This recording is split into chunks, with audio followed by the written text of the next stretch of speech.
All right. So this is you gave me a video, AFK more. This is based off AFK more's comment over on Twitch right now. Problem I'm finding with new games is that you're buried underneath so many others in regards to streaming.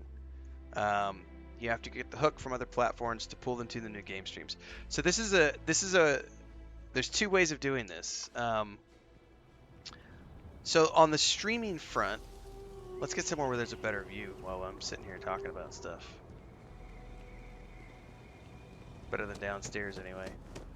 Um, so in the streaming front, it is very easy to get buried when you are new or newer or playing something that's really popular, because you are a small fish in a very, very big sea. However, um, it's less of an issue on. I fell. It's less of an issue on YouTube where the algorithm is picking up on what you do, and I'll explain that a little bit in greater details. So, Just keep your gun holstered during your stay. You'll be good in my book.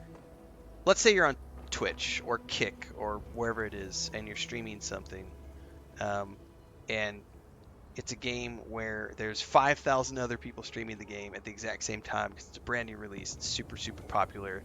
The chances of you getting lots of traffic from that are going to be fairly minuscule. However, you should still be streaming because there is the chance that you'll get rated by other people and you'll still be in the algorithm in terms of other people seeing it, so on and so forth. But what's really more important in those situations is going to be when you finish up your stream and you do guides and reviews and discussion videos and other things over on YouTube, because those videos, because they're in the same pool with everybody else who's creating content around those games, become recommended titles in the YouTube algorithm.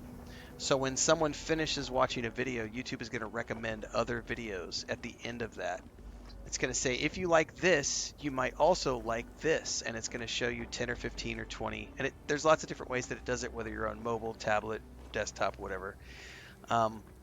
So even if you might be getting buried during the live streams, it's still very important to continue to do that because, at least with YouTube in particular, when you're finished with your stream, the video is going to go out as a VOD, and that VOD can get recommended to other people, and then anything long tail you do off of that will get pushed out as well.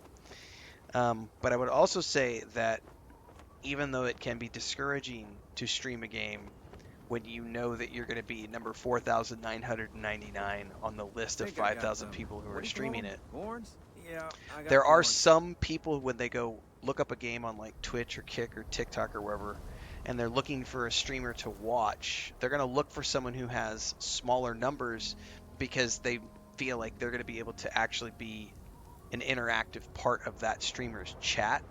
Whereas they know if they go watch some other streamer who's got 5,000 people watching, your messages are not going to be seen if you type something, into chat. So it can be discouraging to know that you're not going to get big numbers. But at the same time, at the end of the day, at least with what I've always done with the variety streaming, is I just know that it's going to do this. It doesn't matter what I do. I can't control the algorithm. I can't control the ups and downs. The only thing I can do is play the games that I want to play that get me the views that I need to get to pay the bills. If something isn't getting me the views that I want to get, or the audience isn't resonating with it, I'll move on to something else. But for the most part, allowed outside the city walls after nightfall. It's for their own safety. the only way you're ever gonna break on through to the other side is just be a persistent son of a bitch about it and just keep going and keep going and keep going and keep going. And it's not so much a luck factor as it is, it's just a dedication factor, because the other thing too is the more often you can be live, even if you're a small fish, the more often you are live, the more chances there are of eyes seeing you and your streams. And I have been rated now, not that it matters, but this is a factor to take into consideration, because the algorithm does notice these things. When you are live, I'm not a big fish, by the way, guys. I do make a healthy full-time living at this, but I am not a big fish. I'm coming up. I'll be full time. It'll be my 4th year anniversary in February. So we're coming up on the end of my 4th year of doing this full time. So no, I'm not a huge streamer. Am I full time? Yes. Ever run into That's all that spacers? matters. I get to do this full time. It Scumbags doesn't and matter that I don't scavengers. have 10 million They're followers. like It doesn't matter that I don't have picking away at 50,000 the people watching my leftovers of the streams. colony war. I make a full-time living You'll doing find this, them and that's the scouring most through important old thing. labs and facilities. Right. Taking People get whatever's upset not if nailed they down. think they're being ignored on the large streams. The raid thing is a factor, whether it's on YouTube or Twitch, because if you are live consistently at the same time every single day with games that other big streamers are playing, there is the chance that at the end of those big streamers finishing, they are going to send people your way. It's not going to happen all the time. It might not happen ever. It might not happen for 6 months. You never know. It's not something that you can guarantee is going to happen. But I can tell you what you can guarantee is that if you're not live playing that game, you're going to lose out on that chance entirely. And so I have had several times where I have been live No Man's Sky, Starfield, EVE Online, Cyberpunk 2077, Witcher 3. Um, fuck, I know there's some more in there. Some those are the ones that jump out. How you liking that Um, laser gun? that I have. Those are games that I have played and been a very small fish, and then randomly all of a sudden here's somebody dropping 750 viewers on my YouTube stream, or boom, here's someone dropping 320 viewers on my Twitch stream. And even if you only get a fraction of those people to follow along, this is the only thing that matters, is that at the end of the year, your net growth looks like this. That's the only thing that fucking matters. So if your net growth at the end of the year, in terms of net followers, net videos published, net revenue, whatever, if your net is in the green and looks like this on the ramp of always going up, that's the only thing that matters. So even though you might do this with the games that you play, I get good traffic with Starfield, No Man's Sky. I get good views in the morning when I do Borderlands 4, as an example. This morning, I think we had about 55 people watching the Borderlands 4 stream in between all the different platforms, because we're live on TikTok, Kick, Twitch, and YouTube. But then, like last night, I was playing Borderlands 4 in the evening slot, and there was a point where I had about 35, 40 people watching overall, but they were spread out, and there was a point where the YouTube stream dipped, and I had like 6 people watching the YouTube stream. I haven't seen 6 people on a YouTube stream for like 2 years. And that's just for some random reason. Last night, the audience dipped out, or the algorithm didn't ship the content out, or who knows what the factors were. The evening streams are not my primary slot, because the evening streams are like the bonus streams. So right now this is our primetime slot. We start at 4:30 in the morning and I go till 10:30, 11. It's 10:30 right now, so we're sort of at the end of my morning main stream. But I can go back 3 years ago when I only had 6 people watching, and I can go back 2 years ago when I had 20 people watching, and then I can go back a year ago when we started getting about 40 people watching. And now I can look at things and say I've got 80 people watching on a regular basis.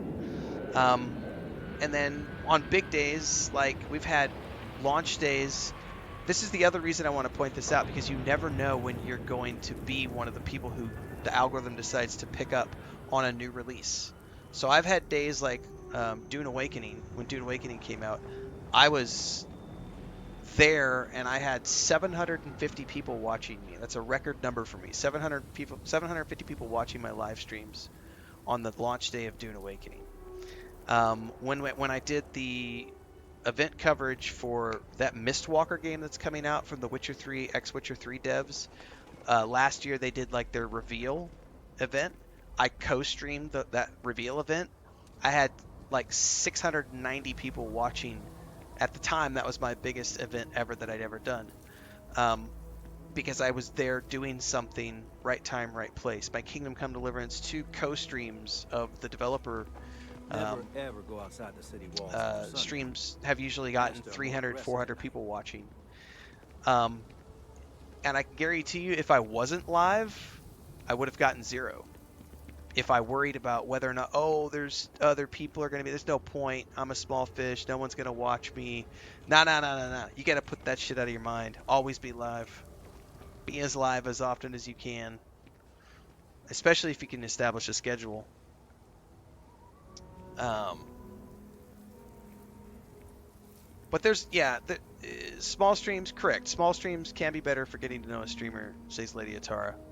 And that's true. Like, you're never going to get through to, and I've been very open with this with people as well. Like, I'm still at the point where I can generally read every single comment that comes through. Generally speaking. Doesn't always happen, but I don't feel compelled to read every person's comment every single time. Um, yes, exactly, James MC. If you're always live, then you're always on the home It's tough page living here, for but you can do it the on your games own that you terms. play or for the people who follow you. So being live more frequently is always a good thing, even if you are at the bottom of the list. Because I can go look at, say, like Borderlands 4. I mentioned 5,000 people streaming that game. I don't get big numbers with Borderlands 4. I am at the bottom of that heap of people playing Borderlands 4. I get about, in the morning streams, we get about 40 to 50 people watching. Just depends on the day, but like 40 to 50 people on YouTube during peak times, and maybe about 20 to 30 people on Twitch. Uh, Kick and TikTok are so new to me. I don't know all those numbers yet, so that does this, but you know, and those will start up high and we'll go down low and we'll come back and we'll hover and we'll peak around 9 o'clock in the morning and then go back down again. So the only piece of advice I'd say I would give to that would be to Not the sure if only way to those break Faroon through zealots live in space, or is to got just separated from their home planet, or what. go live, no matter where They you're going to be scavenge in what they that need. Lots of old facilities left over from the pack. colony war, and they like to pick them As clean. long as you're okay with the numbers. There are games there, because there are definitely days when I'm looking at the numbers going, the audience is not resonating. I'm going to move on and do something else. That definitely has happened a few times. But because I do have minimums that I have to hit too, so it's like, um, and I think like Co Carnage and a bunch of other guys have talked about that as well. Like if you're focused on growth, then you have to focus on these things. Um, Most people who are doing this or trying to do this are going to be focused on growth because that's the whole point of doing this. It's very rare that there are people doing this live who aren't worried about the growth. Maybe Skyrim Grandma because she's got a pension, but most people are still looking to make a living. And if you're worried about making a living, then you have to worry about traffic and growth and what you need to be doing to get more viewers and Kill get more for a ad cup of revenue coffee and right get your about now. sponsorships and all that stuff.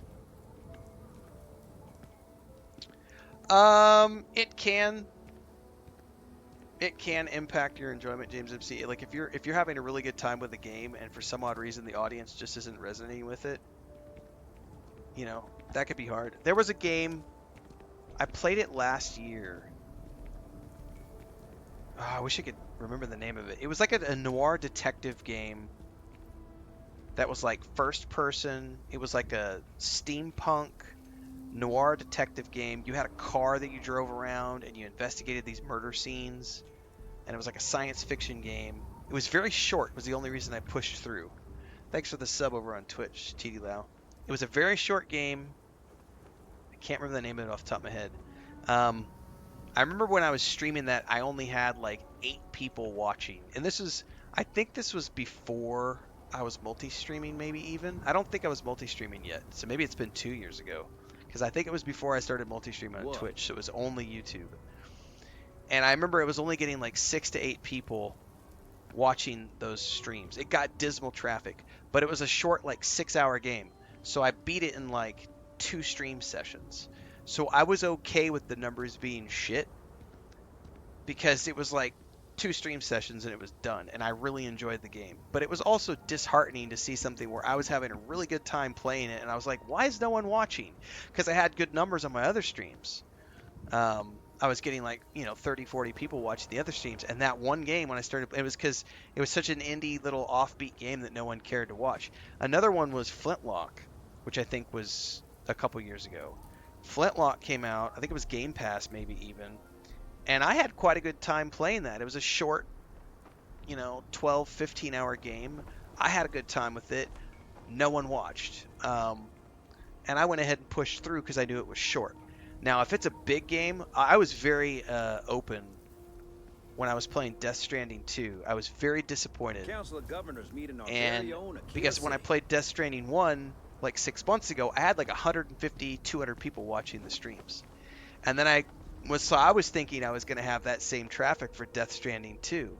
And then I started Death Stranding 2, and I only had like 25, 30 people watching, and it was like, ew, that's not right. Like, what's up with that? And I still, to this day, the only thing I can think is that because it was PS5 exclusive and it wasn't also on the PC, the audience was much smaller than it normally than it was for the first game. Because when I played the first game, I played the director's cut this year, and so all these people who had played Death Stranding 1 on the PC and the PlayStation were like, "Oh, hey, this guy's doing a first time playthrough. Cool, let's go watch." Whereas when I played Death Stranding 2, PS5 exclusive, lots of other people playing it. Instead of having 150 people watching, I had like 20 to 30 people watching. That was a little disheartening because I was expecting to see those big numbers like I had seen during the Death Stranding 1 playthrough. But at the end of the This day, shift doesn't end soon. you just My man got to is push not through. But happy. it does make it's a tough pill to swallow when you know you're playing like a 60 or 80-hour game and there's only like 20 or 30 people watching, and you're like, man, why can't this be getting, the 150 that you had 3-4 months ago when we played the first one? But I countered that by then going and playing whatever else I was playing at the time, which was getting my 80 views, my 60 to 80 people minimums so that I could keep the bills paid. That's right. Death Stranding also came out on the Xbox, so it was multiple platforms with the first one. No, it wasn't that game. I don't think I streamed that game, Shiny, although I did love that game. I think I played that one before I was a streamer, or maybe at the very beginning when I was first getting streaming. I'm gonna go look this up now and see if I can't remember what it was called. Keep your nose clean. Last thing I want is to charge you for a DP, an A and B, B and E, or heaven forbid, an MS. But at least then we wouldn't have to worry about a VOP, am I right? Yeah, I'm not gonna remember what it was called now.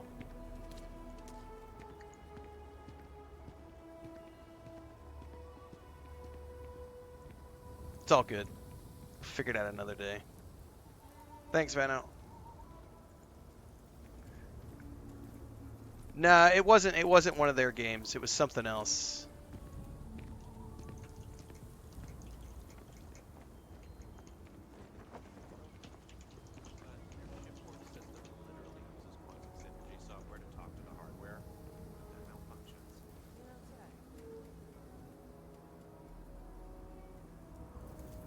Nobody Wants to Die.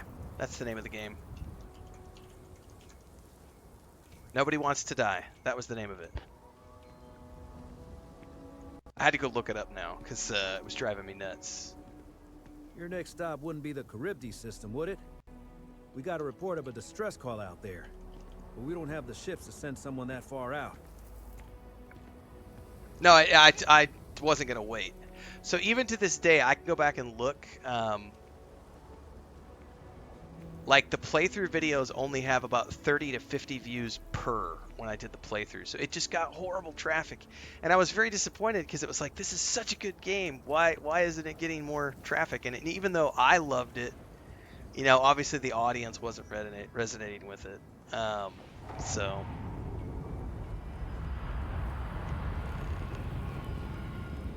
anyway, that was a random discussion that got popped into my head because of that question. In terms of how to break on through. We'll put that into the playlist on how to make a living as a content creator and streamer over on YouTube. So if you're not following along there, obviously during the live streams, we're live on YouTube, Twitch, Kick, and TikTok. But everything else in between happens on YouTube. And if you happen to miss one of these live, that's why we have that playlist. And all our game reviews, movie reviews, TV show reviews, and beyond. Never seen armor like that. Just don't give us any reason to test it. You understand?